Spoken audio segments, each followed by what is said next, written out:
الحمدللہ والصلاة والسلام علی رسول اللہ وعلی آلہ وصحبہ وموالہ۔ قرآنی قصوں میں سے ایک قصہ ہے حضرت صالح علیہ السلام کی اونٹنی کا قصہ۔ اس سے پہلے ہم ذکر کر چکے ہیں کہ جب نوح علیہ السلام کی قوم کی تباہی آئی تو اس تباہی میں سارے کے سارے لوگ تباہ اور برباد کر دیے گئے۔ اس کے بعد جو سب سے مشہور قبیلہ پیدا ہوا وہ قوم عاد تھا، جن کے بیچ حضرت ہود علیہ السلام بھیجے گئے تھے۔ قوم عاد نے سرکشی کی تو اللہ رب العالمین نے ان کے اوپر عذاب بھیجا۔ ایسا عذاب تھا، ایسی آندھی تھی جو 7 رات اور 8 دن تک لگاتار چلتی رہی اور سب کے سب تباہ اور برباد ہو گئے۔ اس کے بعد جو قبیلہ آیا وہ ہے قوم ثمود۔ قوم ثمود کے بیچ حضرت صالح علیہ السلام بھیجے گئے۔ حضرت صالح علیہ السلام نے ان کو ایک اللہ کی طرف بلایا، توحید کی دعوت دی تو وہ ماننے کے لیے تیار نہیں ہوئے، بلکہ انہوں نے یہ کہنا شروع کر دیا کہ کیا تم ہمیں اپنے باپ دادا کے طریقے سے روکو گے؟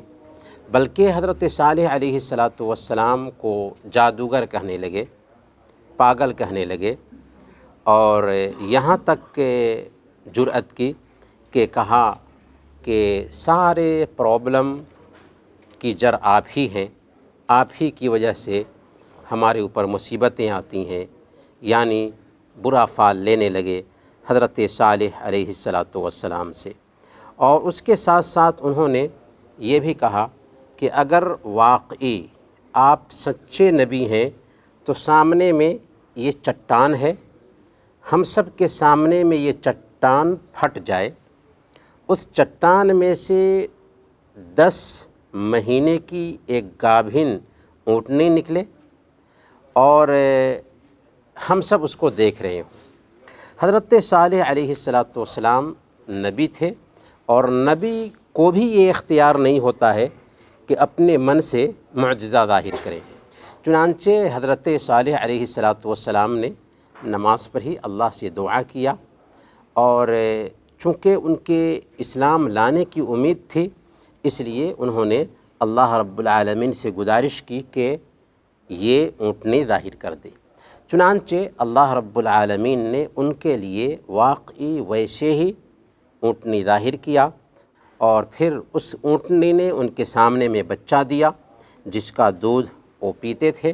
لیکن حضرت صالح علیہ السلام نے یہ الٹیمیٹم دیا تھا کہ وَلَا تَمَسُّوهَا بِسُوءٍ فَيَأْخُذَكُمْ عَذَابُ يَوْمٍ عظیم، کہ دیکھو اسے نقصان نہ پہنچانا، اگر نقصان پہنچاؤ گے تو اللہ کا عذاب آ جائے گا۔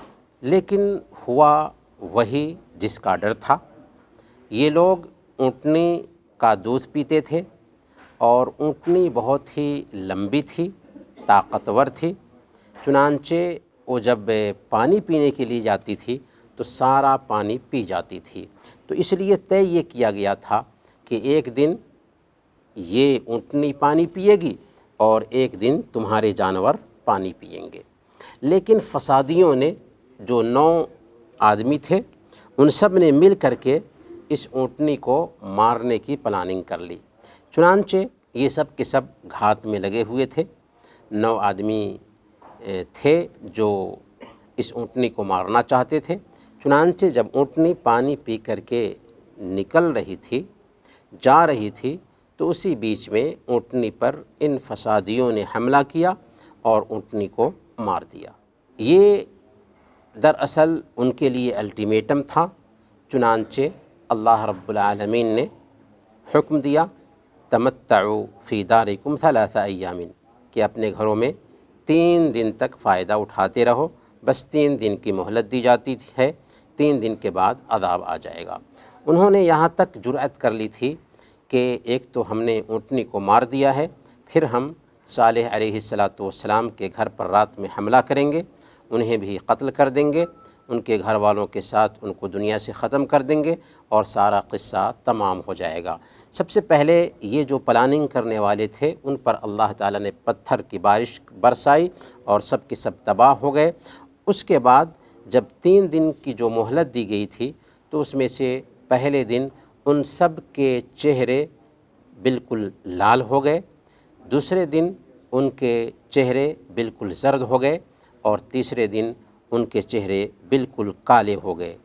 جب صبح ہوئی تو اچانک انہوں نے دیکھا کہ زوردار چینخ آئی اور اسی زوردار چینخ نے ان کو تباہ اور برباد کر دیا، جبکہ وہ اپنے گھروں میں بیٹھے ہی ہوئے تھے۔ نہ گور سکندر نہ ہے قبر دارا، مٹے نامیوں کے نشاں کیسے کیسے۔ یہ ہے قصہ حضرت صالح علیہ السلام کی اونٹنے کا۔ یہاں پر ہمیں سیکھنے کو یہ ملتا ہے کہ اس سے پہلے کی قومیں اللہ کی نافرمانی کرنے کی وجہ سے تباہ ہوئیں، تو گویا کہ یہ دھرتی اللہ کی ہے، اس دھرتی پر جو لوگ اللہ کے باغی بنتے ہیں، اللہ کی نافرمانی کرتے ہیں، اللہ ان کو تباہ اور برباد کر دیتا ہے۔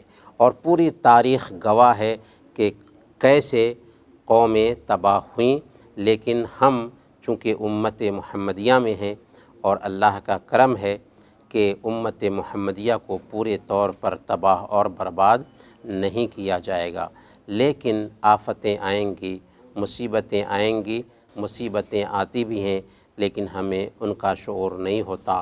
اس لیے ہمیں اپنے رب کو راضی کرنے کی کوشش کرنی ہے، نیکیاں کرنی ہیں، برائیوں سے بچنا ہے۔ اللہ تعالی ہم سب کو اس کی توفیق عطا فرمائے۔ آمین و صلی اللہ علی نبینا محمد وعلی آلہ وصحبہ۔